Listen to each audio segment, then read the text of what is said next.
Hola, ¿cómo están, hermanos? Vamos a continuar con nuestra predicación de esta semana, la cual toca Efesios capítulo 4, versos 7 al 16. Y estamos en la parte 2 de la predicación titulada Capacitados para edificar. Capacitados para edificar, parte 2, Efesios capítulo 4, versos 7 al 16.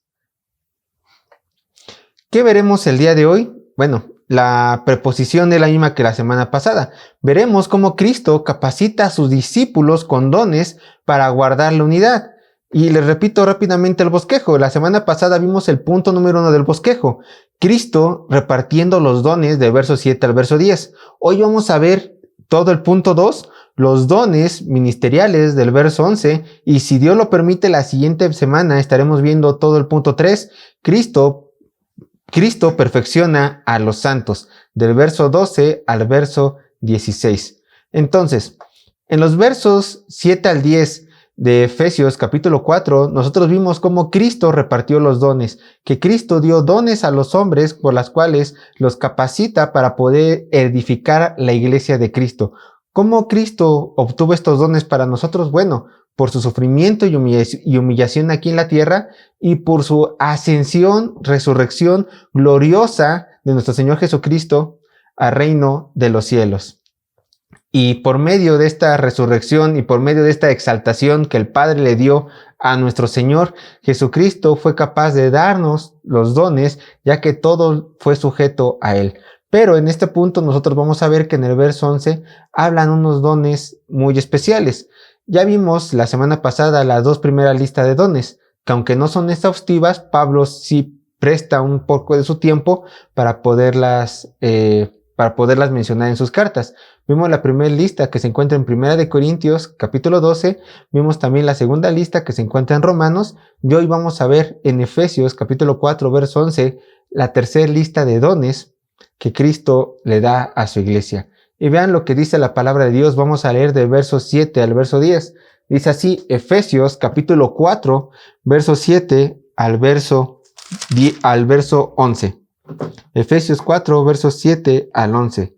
Dice la palabra de Dios, pero a cada uno de nosotros fue dada la gracia conforme a la medida del don de Cristo. Por lo cual dice, subiendo a lo alto, llevó cautiva la cautividad y dio dones a los hombres. Y eso de que subió, ¿qué es? Sino que también había descendido primero a las partes más bajas de la tierra. El que descendió es el mismo que también subió por encima de todos los cielos para llenarlo todo. Y verso 11. Y él mismo constituyó a unos apóstoles, a otros profetas, a otros evangelistas, a otros pastores y maestros. Así que vamos a ver el verso 11. Lo repito. Y él mismo constituyó a unos apóstoles, a otros profetas, a otros evangelistas y a otros pastores y maestros. Vamos a detenernos un poco en la primera parte. Recuerden, estamos en el punto número 2, los dones ministeriales, la primera parte del verso 11. Y él mismo constituyó. La traducción más exacta sería, y él mismo dio, ya que en ningún momento en el original se ve el verbo colocar o constituir. Recordemos que los ministerios no son puestos de preeminencia dentro de la iglesia, sino son dones, son ministerios de servicio para las ovejas de Dios. Vean lo que dice Mateo capítulo 20, verso 26 a 27. El que quiera hacerse grande entre vosotros será vuestro servidor, y el que quiera ser el primero entre vosotros será vuestro siervo. Regresemos, dice el verso 11, y él mismo constituyó. Noten que Cristo fue quien dio los dones ministeriales a la iglesia. Él personalmente los dio. Él personalmente fue el que los entregó. Apóstoles, a otros profetas, a otros evangelistas, a otros pastores y maestros. Y esto es muy importante. Es muy importante atesorarlo en nuestros corazones, ya que hay personas, aún dentro de las filas del cristianismo, que dicen muy segura de sus palabras, mi pastor y maestro es Jesús, y nadie más. Así que yo no necesito congregarme, y mucho menos reconocer como mi pastor, como mi maestro, como mi evangelista, a un hombre igual o más pecador que yo. Pero hermanos, esta mentalidad está en contra de la voluntad de Dios. Y las personas que se aferran a esta idea equivocada solo demuestran su ignorancia de las Escrituras, ya que el texto dice claramente, y Él mismo, o sea, Jesucristo mismo constituyó a unos apóstoles, a otros profetas, a otros evangelistas, a otros pastores y maestros, llevándonos a la conclusión que las personas que no se congregan y que no reconocen a ningún hombre como su pastor se encuentran en rebeldía y en oposición directa a la voluntad de Dios y del Señor que tanto presumen servir. Bueno, volviendo a nuestro texto principal, el apóstol nos muestra la tercera lista de dones, o como también los conocemos, la lista de los ministerios, encontrando en este verso 4 ministerios. Yo te explicaré por qué son 4, aunque muchos digan que son 5, pero los vamos a catalogar de esta manera. Los 2 primeros que encontramos en la lista son ministerios de fundación y los últimos 2 o los 2 siguientes son ministerios de continuación. Rápidamente los vamos a ver antes de analizarlo cada uno. Ministerios de fundación serían los apóstoles y los profetas. Se les conoce de esta forma ya que sobre el mensaje que ellos proclamaron, la iglesia fue edificada y estos no cuentan con ningún sucesor. Vean lo que dice Efesios capítulo 2, verso 20. Edificado sobre el fundamento de los apóstoles y profetas, siendo la principal piedra del ángulo Jesucristo mismo. Casi nadie, o quién sabe si alguno de los que nos están viendo sepa sobre cómo construir una casa, pero bueno, antes de levantar los muros se tiene que echar un cimiento. Aquí el apóstol Pablo está ocupando el ejemplo de que en una construcción, primeramente se tiene que echar los cimientos, y estos cimientos en una construcción, en una casa, en un templo, en un edificio, solamente se echan una sola vez. Ya no es necesario que en cada piso se eche un nuevo cimiento, solamente se echa una sola vez. Y las personas encargadas en echar los fundamentos, en haber colocado los cimientos, fueron los apóstoles y los profetas. Por eso ya no tienen sucesores estos ministerios, ya que el canon bíblico fue cerrado. Por otra parte, ahora vamos a continuar con los ministerios de continuación, que serían los evangelistas y los pastores y maestros. Los evangelistas, a grandes rasgos, son los encargados de predicar el evangelio de Cristo a las personas. Los cristianos que tienen este don o llamamiento son los que van a las personas y principalmente al campo misionero, mientras que los pastores y maestros son los encargados de edificar, en hacer crecer la fe y la conducta cristiana dentro de la iglesia. Estos son los ministerios a grandes rasgos. Ahora vamos a analizarlos uno por uno, siendo el primer ministerio que analizaremos el de apóstol. Primero, los evangelios nos muestran que fueron 12 varones, hombres, que al ser escogidos personalmente por Jesús, se les concedió el título de apóstoles. Vean lo que dice Lucas capítulo 6, verso 12 al 16. Lucas capítulo 6, verso 12 al 16. En aquellos días, él fue al monte a orar y pasó la noche orando a Dios. Y cuando era de día, llamó a sus discípulos y escogió a 12 de ellos, a los cuales también llamó apóstoles. A Simón, a quien también llamó Pedro, a Andrés, su hermano, Jacobo y Juan, Felipe y Bartolomé, Mateo, Tomás, Jacobo, hijo de Alfeo, Simón llamado Celote, Judas, hermano de Jacobo, y Judas Iscariote, que llegó a ser el traidor. El significado de la palabra apóstol es uno que es enviado. Su significado de la palabra apóstol, lo repito, es uno que es enviado.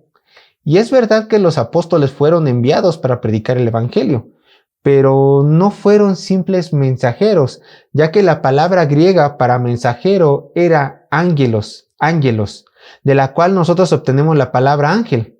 Un apóstol era una persona más importante que un mensajero, ya que comunicaba la idea de embajador, delegado o representante oficial de aquel que lo había enviado. En el libro de 12 hombres comunes y corrientes, el pastor John MacArthur hace una observación con respecto a este cargo. Cito: en arameo, la palabra tiene un paralelo exacto, salía. O sea, la palabra apóstol tiene un paralelo exacto, la cual es la palabra salía. Recuerde que en el tiempo de Jesús, la lengua común en Israel, la lengua que el mismo Jesús habló, no era el hebreo, sino el arameo. En ese primer siglo de cultura judía, el salía era un representante oficial del Sanedrín, el concilio de gobierno de Israel. Un salía ejercía todos los derechos del Sanedrín, hablaba por ellos y cuando hablaba lo hacía con su autoridad. Se le otorgaba el mismo respeto se le otorgaba el mismo respeto que al concilio mismo, pero nunca entregaba su propio mensaje. Su tarea era entregar el mensaje del grupo al que representaba. El cargo de un salía era bien conocido. Los salía eran los encargados de arreglar las disputas legales o religiosas y actuaban con toda la autoridad del concilio completo. Algunos rabíes prominentes también tenían su salía, o sea, enviados, que enseñaban su mensaje y lo representaban con toda su autoridad. Aún la misma Mishnah judía, que era una colección de tradiciones orales concebidas originalmente como un comentario de la ley, reconocía la función del salía. Dice el Mishnah: el enviado por el hombre es como el hombre mismo. De modo que la naturaleza del cargo era bien conocida por el pueblo judío.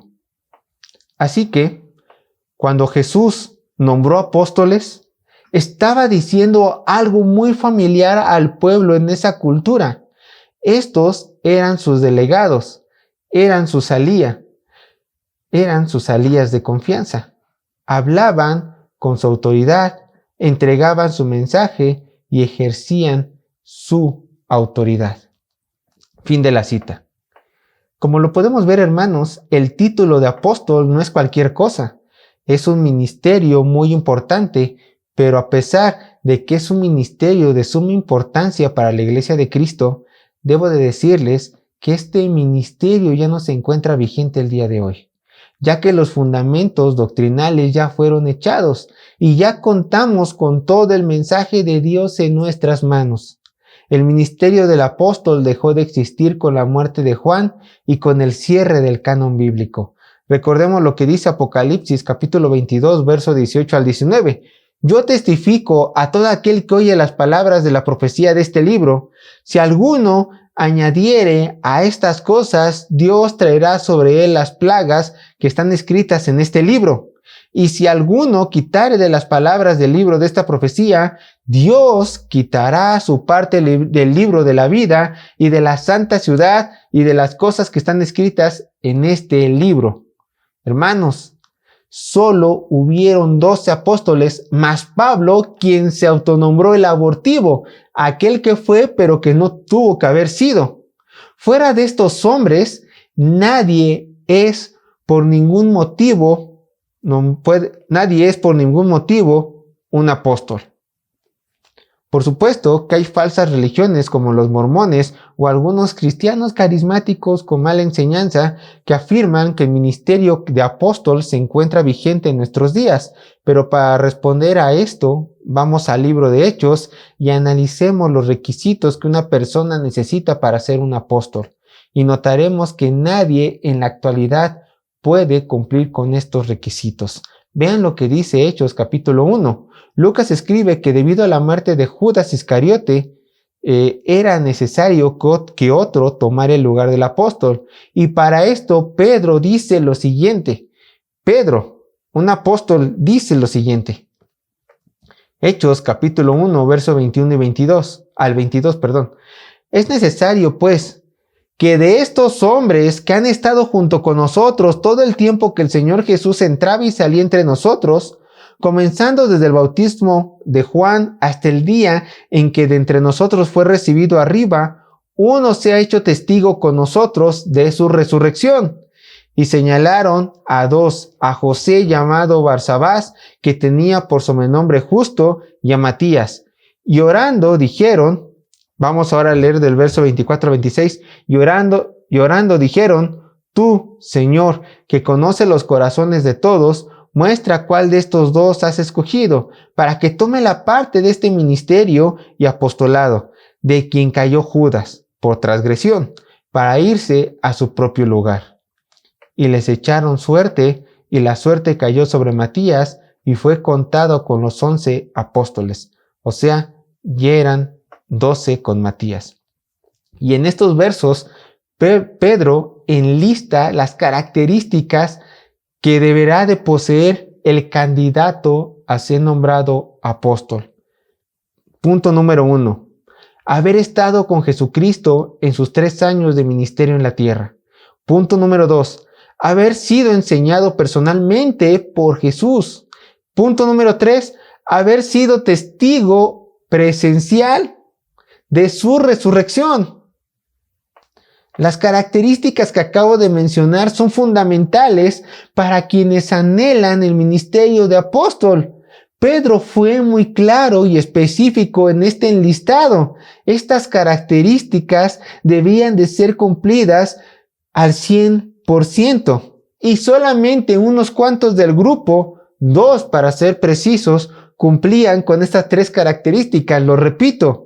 Haber estado con Jesucristo en sus 3 años de ministerio en la tierra. 2. Haber sido enseñados personalmente por Jesús. Y 3. Haber sido testigos de su resurrección. Hoy en día, hermanos, hay personas que por lo general que salen en la tele o están muy en internet, que presumen tener el título de apóstol. Pero al examinar sus vidas podemos ver que no cumplen con estos requisitos que ya había mencionado, puesto que no habían cumplido con estos requisitos puestos por Pedro para alcanzar el título de ser apóstol. De hecho, lo reafirmo, hoy en día ningún hombre puede cumplir con estos requisitos, nadie puede cumplirlo, por lo tanto, nadie puede considerarse un apóstol en la actualidad. Las personas, hermanos, las personas que se autonombran apóstoles solo son farsantes que buscan reconocimiento. O bien, si no son farsantes, si no lo hacen adrede, son personas carentes de un correcto entendimiento de las Escrituras que están engañadas por sus falsas doctrinas.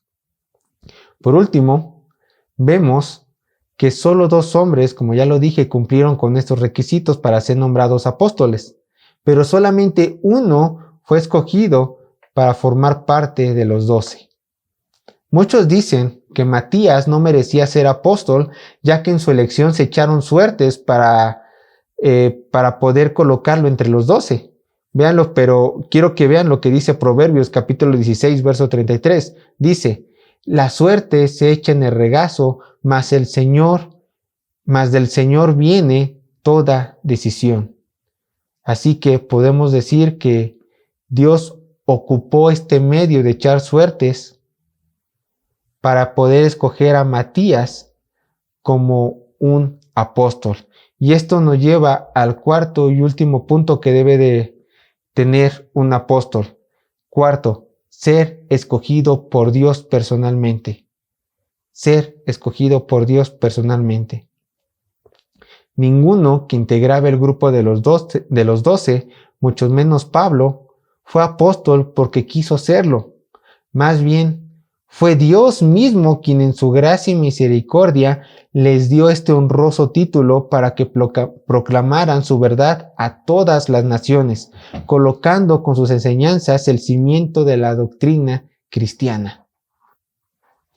Entonces, hermanos, podemos ver que el título del apóstol es un ministerio singular que ya pasó, que ya no se necesita hoy en día porque ya el canon está completo y que se requería personas muy especiales con ciertos requisitos, ya los mencioné, fueron 4, con ciertos requisitos para poder acceder a este título, y que en la actualidad ninguna persona cumple con estos requisitos, ninguna. Por lo tanto, todos los que se autonombran apóstoles son realmente falsos maestros, profetas, que sería el segundo ministerio que se nos menciona en Efesios capítulo 4, verso 11.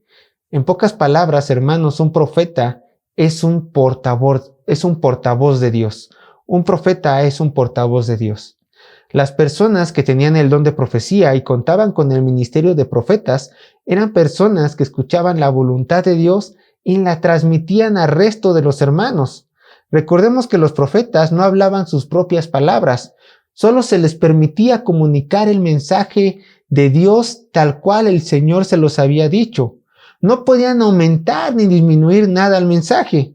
Los profetas que aquí menciona Pablo son los profetas que encontramos en el Nuevo Testamento.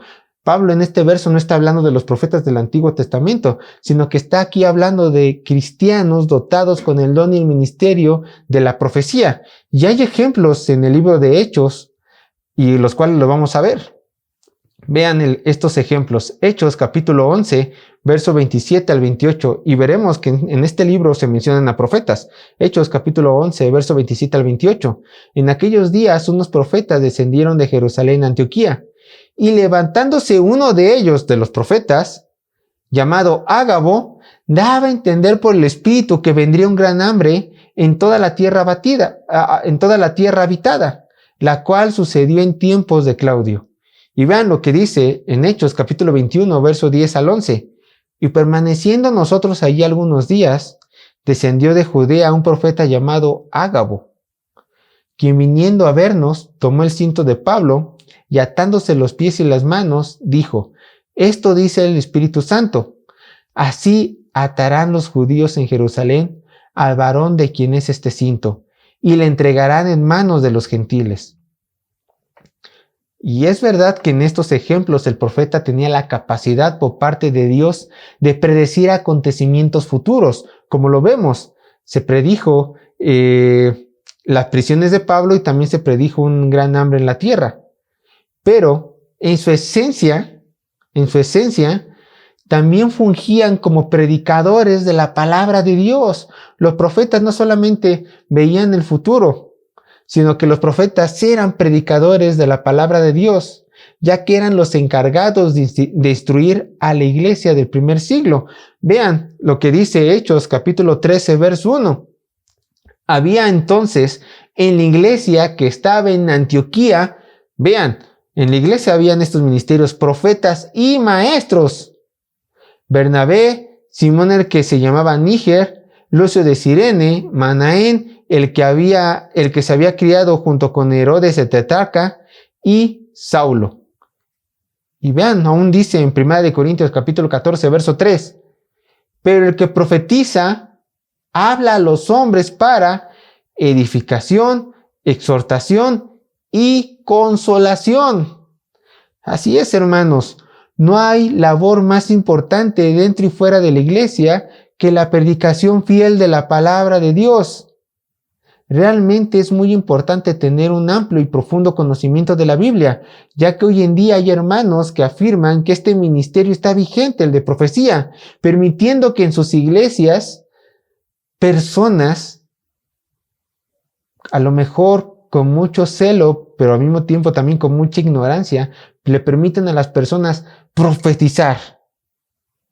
Pero a la hora de transmitir su mensaje, vemos que con sus acciones promueven el desorden, llegando hasta interrumpir el mismo culto o también equivocándose, cuando nosotros sabemos que los profetas, de acuerdo con Deuteronomio 18, si son profetas de Dios, no pueden errar a su palabra, porque Dios no se equivoca.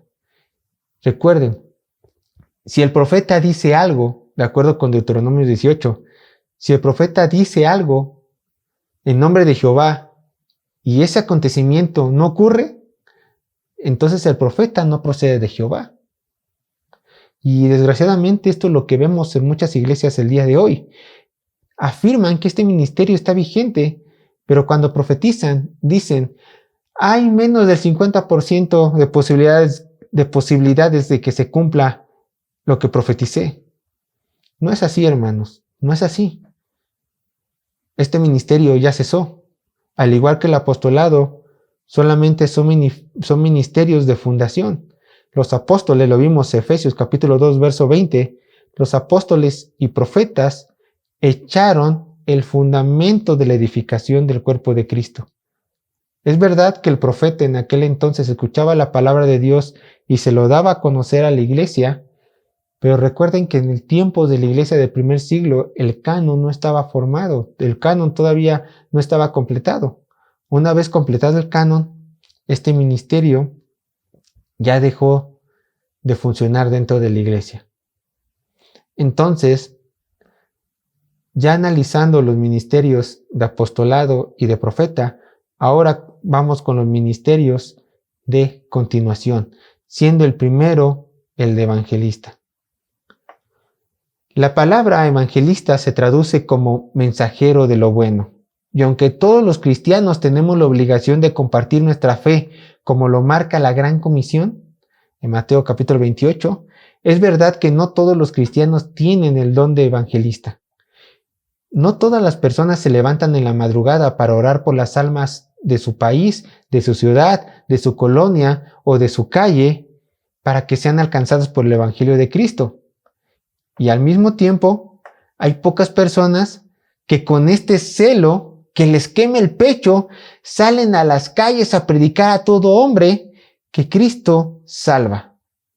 Déjenme decirles una gran verdad.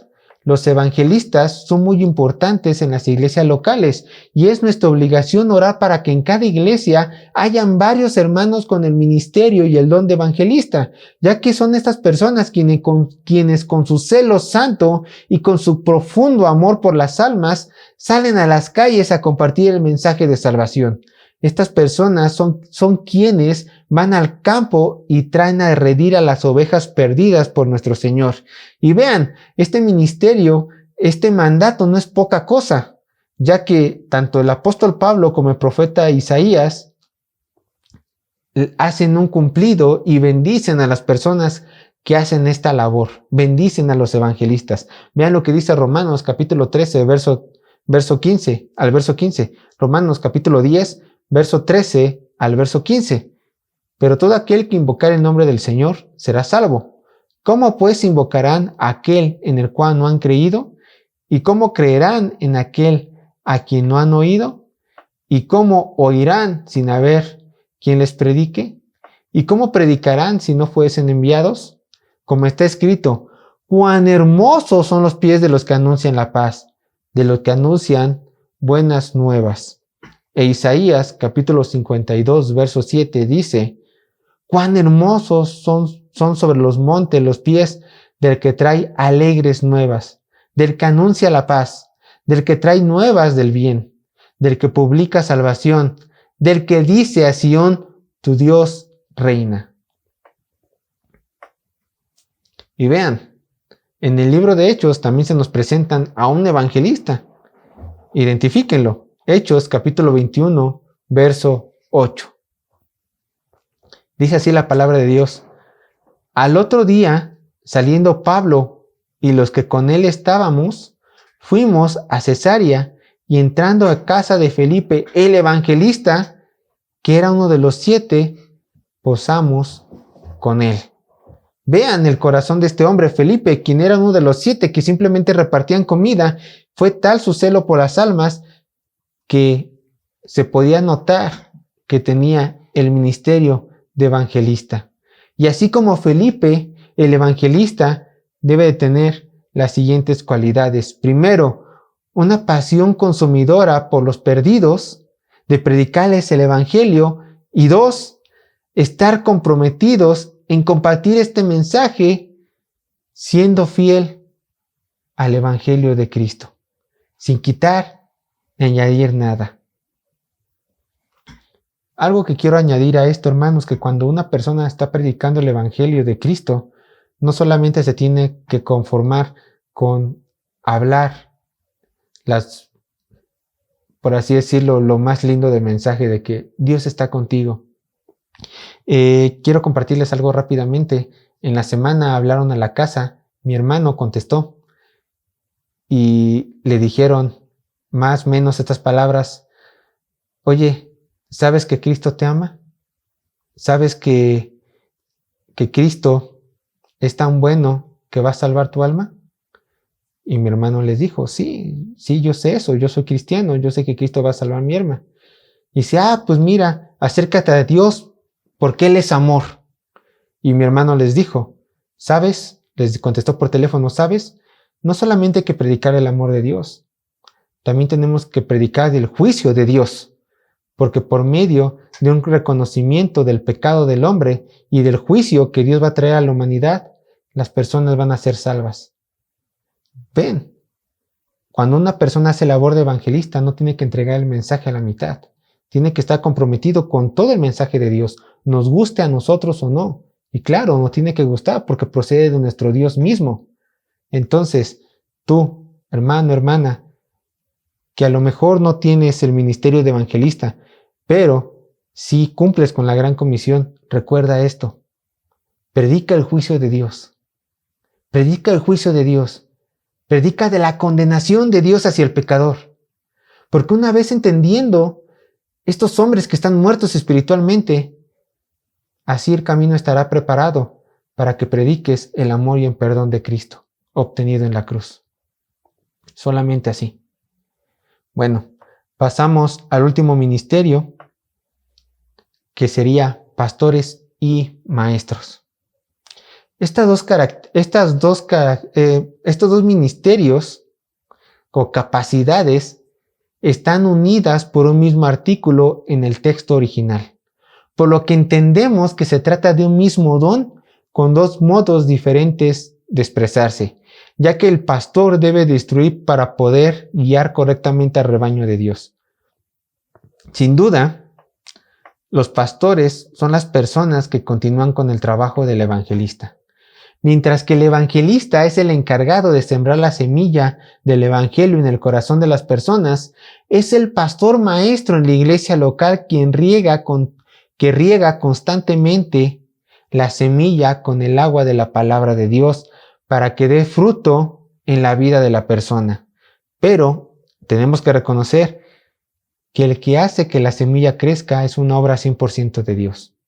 Los pastores maestros se caracterizan por tener un profundo compromiso por la predicación de la palabra y enseñan fielmente la palabra de Dios. También tienen un fuerte amor por sus ovejas y buscan en todo momento que su congregación crezca a la imagen de Cristo. Con esto en mente podemos decir que los pastores maestros tienen tres responsabilidades principales. La primera, recuerden, los pastores maestros tienen tres responsabilidades principales. La primera, proteger al rebaño de Dios. La Biblia constantemente menciona a falsos maestros que también dice son lobos rapaces quienes están ansiosos por devorar a la oveja de Cristo. Y es trabajo del pastor cuidar a las ovejas de estos lobos y procurar su protección espiritual. Y nosotros los pastores tenemos un gran ejemplo. Vean lo que dice Juan capítulo 10, verso 11 al 13. Dice, y esas son palabras de Jesucristo, el gran pastor. Yo soy el buen pastor. El buen pastor su vida da por las ovejas. Mas el asalariado, y que no es el pastor, de quien no son propias las ovejas, ve venir al lobo y deja las ovejas y huye. Y el lobo arrebata las ovejas y las dispersa. Así que el asalariado huye porque es asalariado y no le importan las ovejas. Y al igual que Cristo, hermanos, que dio su vida por las ovejas, el pastor maestro debe de imitar a su Señor y también dar la vida por las ovejas que nuestro Señor le ha permitido pastorear. La segunda responsabilidad es presidir, literalmente pararse enfrente, o sea, liderar. El pastor tiene la obligación y el derecho divino, hermanos, de liderar, dirigir dentro de la iglesia local. Los pastores maestros son las personas que Dios ha designado para ser los líderes de una congregación. Esto no es tarea fácil, ya que son responsables ante los ojos de Dios de dicho liderazgo. No deben ser los pastores considerados como reyes, hermanos, sino como siervos entre iguales con una mayor responsabilidad ante los ojos de nuestro Señor. Recuerden que Cristo le pedirá cuentas a cada pastor de cómo guió a su iglesia. Así que ellos son los encargados de dar cuentas y de dirigir al rebaño. También tenemos los pastores una tercera responsabilidad, la cual es alimentar a las ovejas de Cristo. Los pastores, maestros, debemos de alimentar al rebaño de Dios. ¿Con qué, hermanos? ¿Con anécdotas? ¿Con opiniones? ¿Con política? ¿Con consejos de vida? Para nada, para nada. Así no se alimenta el rebaño de Dios. Los pastores tenemos que alimentar a las ovejas de Cristo con sana doctrina, con palabra de Dios, con enseñarles la Biblia, leer, explicar y aplicar. Necesitamos enseñarles a las ovejas sana doctrina. ¿Por medio cómo? Por medio de un estudio profundo de las Escrituras, para que la oveja pueda deleitarse en la palabra de Dios y pueda vivir la palabra de Dios. Solamente de esta forma la oveja puede ser alimentada. No hay más, no hay más. Entonces, las tres responsabilidades del pastor son principalmente proteger el rebaño, liderar el rebaño y alimentar el rebaño. Y yo sé que hay muchas personas, en especial varones, que digan, ser pastor es algo muy fácil. Ser pastor simplemente es pararte enfrente y hablar un poco de la Biblia. Pero hermanos, una vez más quiero hablarles de esta gran responsabilidad. El mismo Santiago dice en Santiago capítulo 3, verso 1, que no muchos de nosotros se vuelvan pastores, porque habrá mayor juicio para sus vidas. Lo leo textual. Santiago capítulo 3, verso 1. Hermanos míos, no os hagáis maestros muchos de vosotros, sabiendo que recibiréis mayor condenación, o sea, juicio. Y es una realidad. De hecho, Charles Spurgeon, en su libro, Comentario a los estudiantes, me parece, él menciona que, anima a que si estás leyendo este libro, desistas de ser pastor. Desistas, porque es una responsabilidad muy grande ante Dios. Obviamente, es un privilegio ser pastor. Y es un llamado de Dios, como ya lo vimos, es un don de Dios ser pastor maestro. Pero si no estás seguro de que este llamado fue 100% puesto en tu corazón por Dios, entonces aléjate de él, porque en el día del juicio recibirás mayor condenación. Y no es de que pierdas tu salvación, sino que se te exigirá a ti más que a otros. Pero si tú quieres ser pastor, y como dice la palabra de Dios en 1 Timoteo capítulo 3, verso 1, palabra fiel, si alguno anhela obispado, buena obra desea. Si tú anhelas obispado, entonces es necesario que conozcas los requisitos que una persona necesita para poder ser pastor. Y también toda la iglesia es necesario que conozca estos requisitos para saber si la persona que le está predicando cada domingo realmente es un verdadero pastor. Vean, primeramente vamos a hablar de unas evidencias. Si tú anhelas obispado, buena obra deseas, pero necesitas cumplir con estas evidencias. Primero, con una evidencia interna. ¿Qué es esto? El anhelo de querer ser pastor. El anhelo de querer pastorear a la iglesia. Es de la evidencia interna que procede de ti. Y bien, puedes tener este anhelo. Dice, el que anhela obispado, buena obra desea. Pero al mismo tiempo necesitas tener la evidencia externa, la cual es la confirmación del llamado por medio de los pastores y de los hermanos de la fe. Hay personas, y en verdad yo he conocido así a gente, que toda su iglesia ve cualidades en este hombre para ser pastor y dice, anda, ser pastor, sé pastor. Y este hombre, crujiendo los dientes, dice, ahora tengo que ser pastor. No, si tú no quieres ser pastor, aunque toda tu iglesia te empuje, tú no tienes que serlo porque tú no estás siendo llamado, no tienes la evidencia interna, no tienes el anhelo del obispado. Caso contrario, si tú anhelas ser pastor, pero tus propios pastores de tu iglesia no ven las cualidades de un pastor en ti, y los hermanos de tu propia iglesia no ven las cualidades de un pastor en ti, es mejor que no seas pastor, porque no lo eres. Recuerda, necesitas contar con la evidencia interna y la evidencia externa. Es decir, necesitas tener tanto el anhelo de querer ser pastor como el reconocimiento de que tú eres un hombre calificado para este puesto de tus pastores y de tus hermanos en Cristo.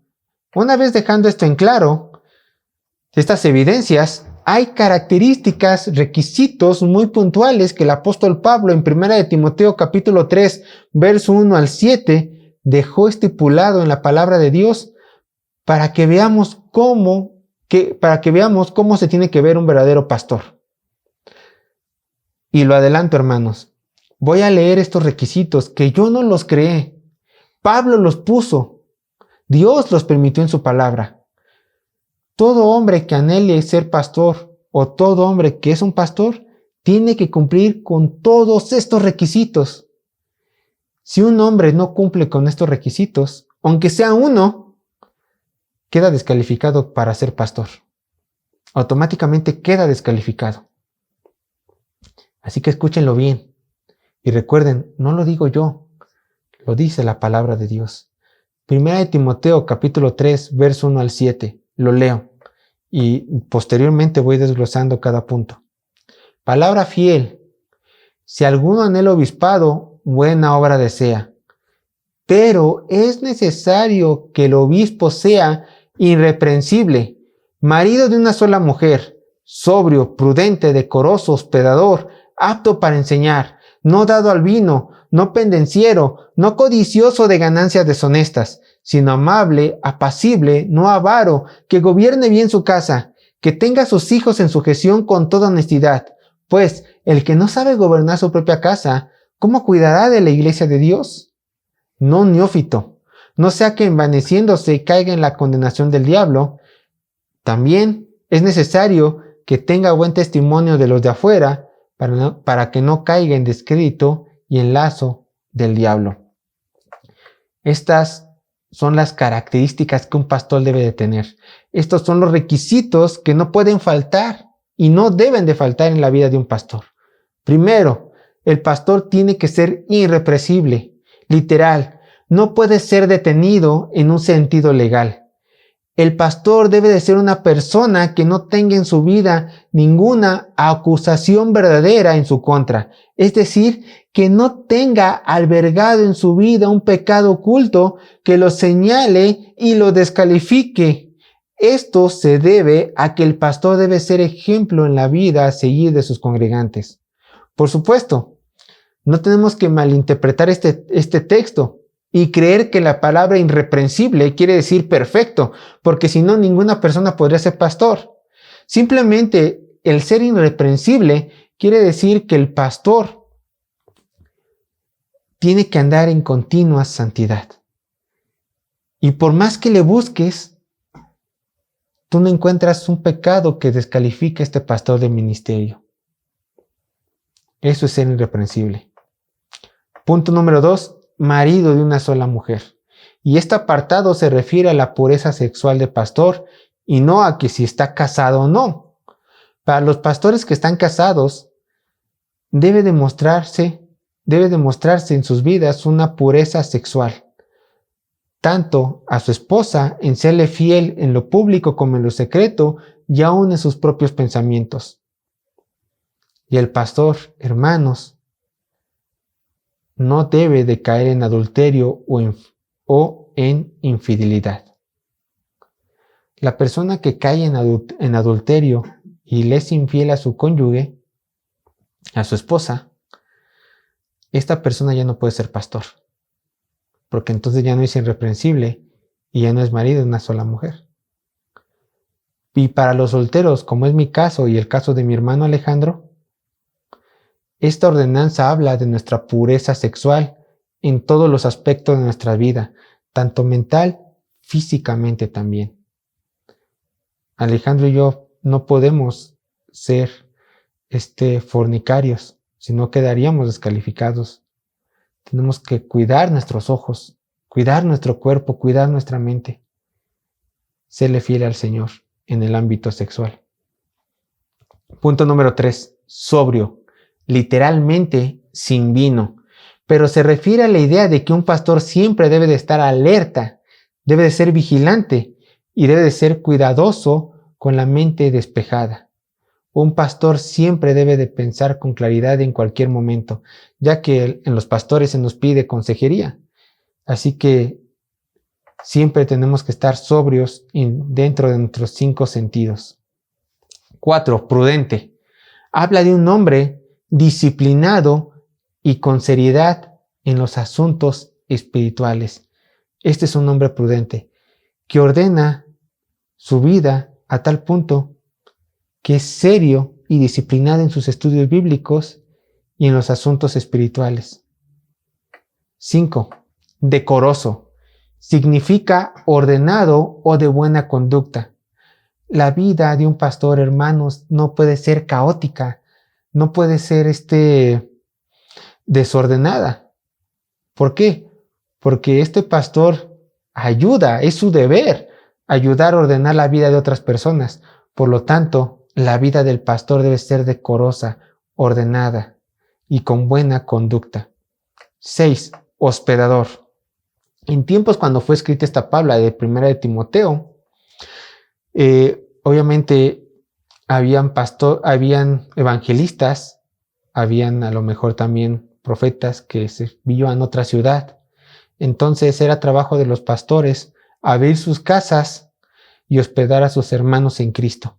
Hoy en día tampoco ha cambiado, se ve un poco menos, pero tampoco ha cambiado. El pastor tiene que ser hospedador, abrir sus casas para los hermanos en Cristo que así lo necesiten. Pero esto, de acuerdo con MacArthur, también se puede interpretar que la vida del pastor, su casa, tiene que estar abierta ante el ojo público. Cualquier persona puede entrar a la vida del pastor y decirle: pastor, ¿en qué tiempo ocupa en qué ocupa su tiempo? ¿Qué es lo que ve? ¿Qué es lo que está escuchando? ¿Qué es lo que está estudiando? Y el pastor tiene que abrir su casa, abrir su vida y aún permitir ser examinado espiritualmente por su propia grey o cualquier otra persona que pida cuentas de su vida.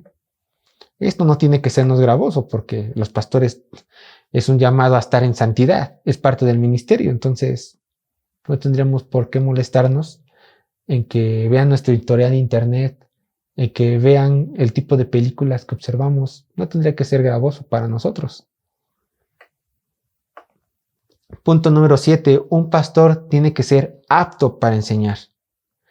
Y no importa qué pastor sea, todo pastor verdadero debe de cumplir con este requisito. Debe ser apto para enseñar. Hay iglesias que levantan como pastores a los hermanos que llevan más tiempo en la congregación, a los que dan más dinero, a los que llegan más temprano, los levantan como pastores. Pero esto está en contra de la palabra de Dios. La Biblia dice aptos para enseñar. Estos ejemplos los puse porque les voy a contar una historia. Esta me la contaron. Aparentemente era un apóstol quien dijo esto. En una iglesia grande, de acuerdo así, me acuerdo de la historia, iba a haber una obra en otra ciudad. Entonces ya había varios candidatos para pastorear esa iglesia. Solamente estaban esperando que el apóstol dijera quién tenía que ir a liderar. Entonces llegó el apóstol, vio a todos y dijo: ya sé quién va a ir a liderar esa iglesia. ¿Quién? Voy a inventar un nombre. Juanito. Juanito siempre que llega temprano, casi en la madrugada, pone las sillas para el servicio. Juanito, quien lava los baños. Juanito, quien siempre me trae mi Coca-Cola antes del servicio. Él tiene que liderar. ¿Pero por qué? Porque él siempre está sirviendo en la iglesia y lo que Dios necesita es gente que esté sirviendo.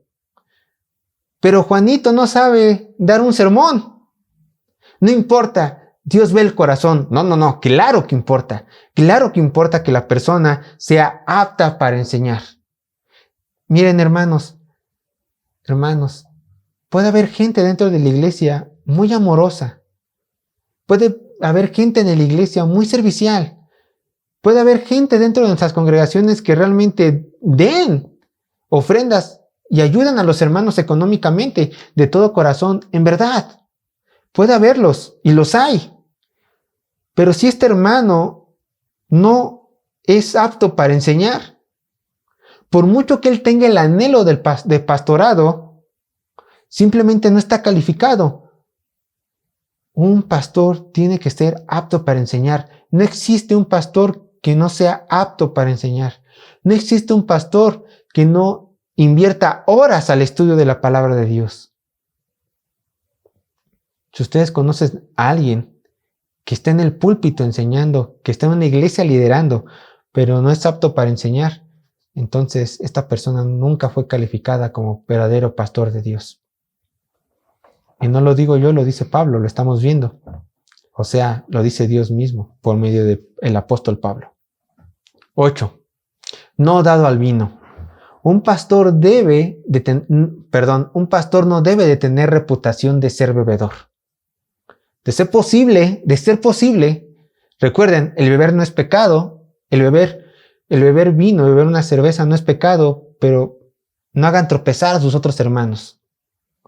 Porque el hecho de que tú bebas vino, tú bebas alcohol en algún lugar público o en tu casa con hermanos en Cristo, puede ser que el hermano más débil caiga. Pero el pastor dice, la Biblia no tiene que ser dado al vino. Y este es un consejo, solo es un consejo. Si pueden evitar tomar, evítenlo.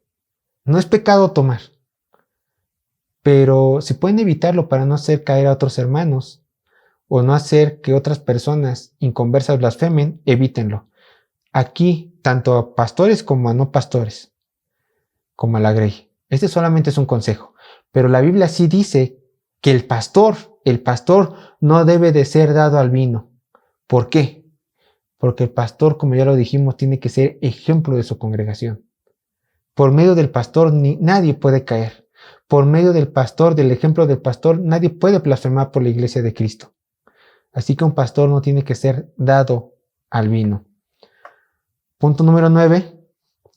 No pendenciero. Literalmente, no dador de golpes. Los pastores siempre tienen que actuar con amabilidad y no con violencia. MacArthur, en uno de sus libros, dice que alguien le escribió y dice: Pastor MacArthur, una vez el pastor de mi iglesia dijo que quería hablar conmigo y con mi esposo. Estábamos hablando y de repente el pastor se enojó en la discusión y le pegó a la pared, ¡paz! Y nos empezó a gritar. MacArthur dice que le escribió y le dijo: sálganse de esa iglesia, sálganse de esa iglesia. Dice, porque ese pastor no es un pastor genuino. La Biblia dice claramente: no pendenciero, no dador de golpes.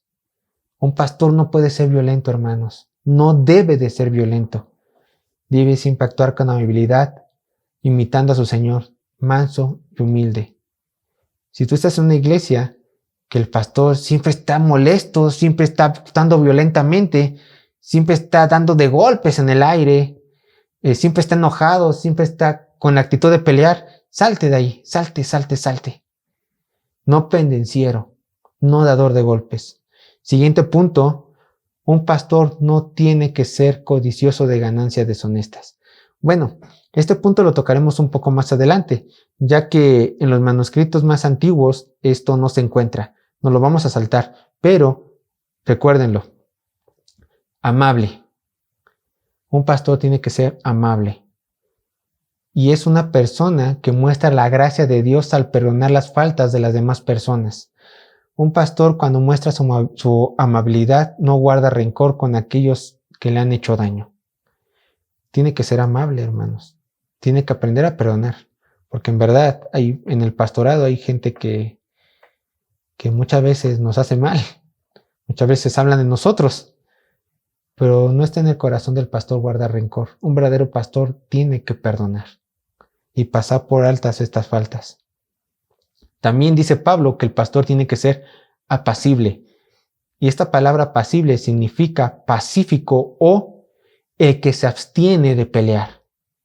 Los pastores, jamás promoverán la violencia ni la desunión. Los pastores siempre buscarán la unión entre los hermanos y la armonía dentro de su propia iglesia. Y vean, aquí viene el siguiente punto. No ávaros, que se conecta mucho con lo que habíamos dicho, no codiciosos de ganancias deshonestas. Los pastores, en primer lugar, con respecto a no ávaros, en primer lugar, deben de estar motivados en trabajar en el ministerio por el amor a Dios y por el amor a sus hermanos, y no por el amor al dinero, a las ganancias. Las personas que trabajan en el ministerio con el corazón puesto en el dinero, en las ganancias, solo demuestran que están descalificados para el pastorado. Punto número 14, dice la Biblia, que gobiernen bien su casa. Y esto quiere decir que el pastor debe de tener cada aspecto de su casa en orden, tanto a su esposa como a sus hijos. Y en este punto cabe recalcar que una persona divorciada, por tanto no supo gobernar bien su casa, queda descalificado del ministerio del pastor. Hay muchos pastores, entre comillas, mucha gente que sube al púlpito y dice, ya me divorcié de mi primera esposa, pero aún así sigo siendo pastor, y se vuelve a casar. No. Que gobierne bien su casa.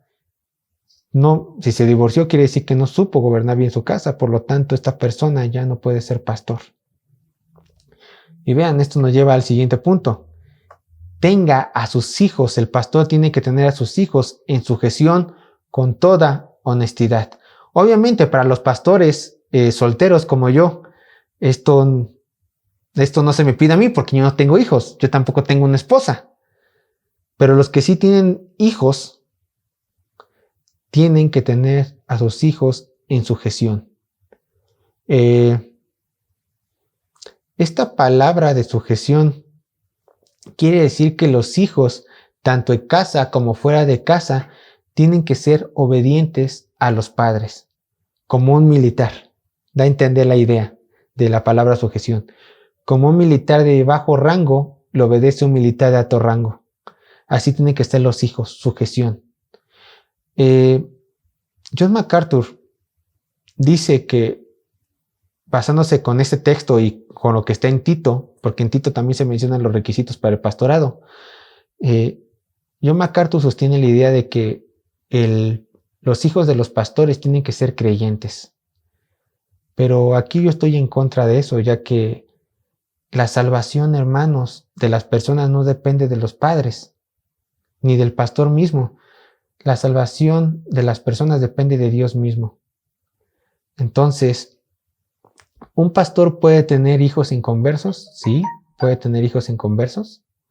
Pero, dice la Biblia, estos hijos inconversos aún tienen que ser sujetos. Aún tienen que ser sujetos. Es decir, que mientras los hijos vivan en la casa del papá, que es el pastor, estos hijos tienen que obedecerlo en todo.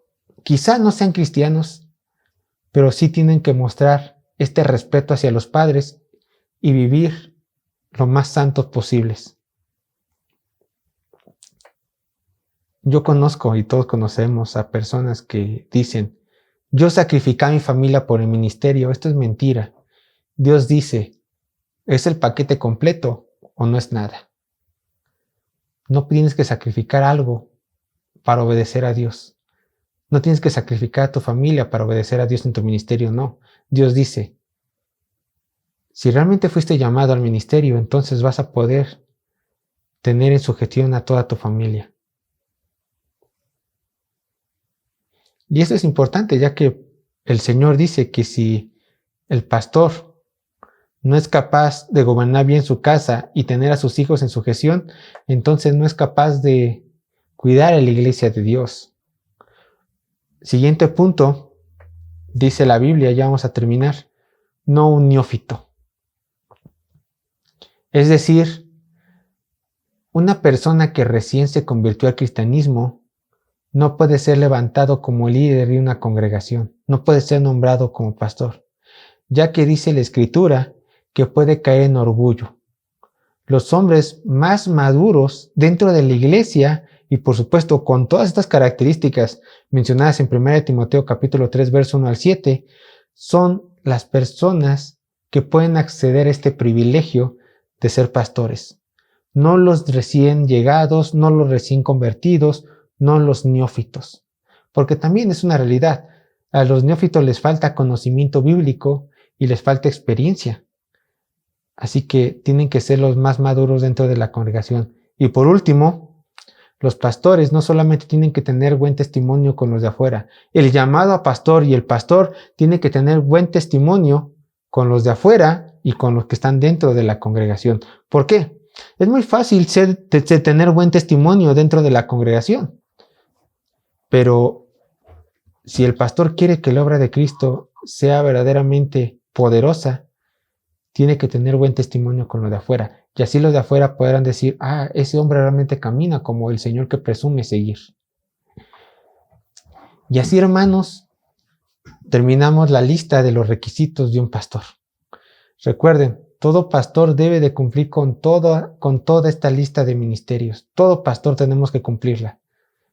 No hay nada que no podamos cumplir. Bueno, excepto los solteros. Como no tenemos hijos y no tenemos una esposa, pues ahí 1 o 2 puntos estamos exentos. Pero lo demás, hermanos, en nuestra pureza aún sexual, tenemos que cumplirla. Y, hermanos, para concluir, como podemos ver, estos son los dones que el Señor le ha dado a su iglesia, los dones de ministerio, y lo dio con una sola razón, para edificar el cuerpo de Cristo. Y esto lo continuaremos viendo la siguiente semana. Dios les bendiga, hermanos.